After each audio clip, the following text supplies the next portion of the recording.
ফাইনালের মঞ্চ তৈরি, মুখোমুখি ইউল্যাব বনাম green university. Low scoring match, হাড্ডাহাড্ডি লড়াই, টান টান উত্তেজনা। শেষ পর্যন্ত শিরোপা উঠল স্বাগতিক ইউল্যাবের হাতে।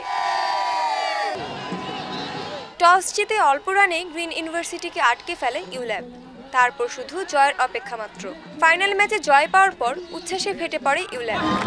নাচ গানের মাধ্যমে উদযাপন করে নিজেদের চতুর্থ শিরোপা জয়ের উৎসব। অনুষ্ঠানে চ্যাম্পিয়ন এবং রানার্স আপ দলের হাতে পুরস্কার তুলে দেন শিক্ষা মন্ত্রণালয়ের সচিব Mohammad Sohrab Hossain.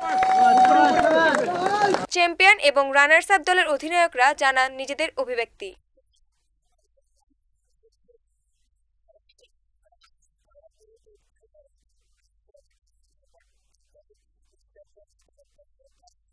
Fair play cup cricket নিয়ে নিজেদের ভাবনা এবং ভবিষ্যৎ পরিকল্পনা জানান ইউল্যাবের উপাচার্য এবং রেজিস্ট্রার।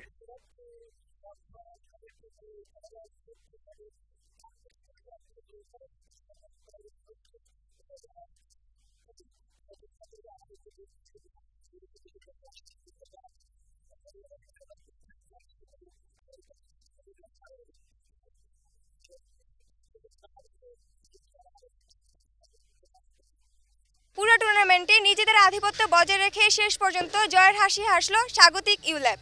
বিশ্ববিদ্যালয় পর্যায়ের এমন আয়োজন ভবিষ্যতে ক্রিকেটকে আরও সমৃদ্ধ করবে এবং এ থেকেই উঠে আসবে জাতীয় পর্যায়ের নতুন কিছু মুখ, এমনটাই প্রত্যাশা সকলের।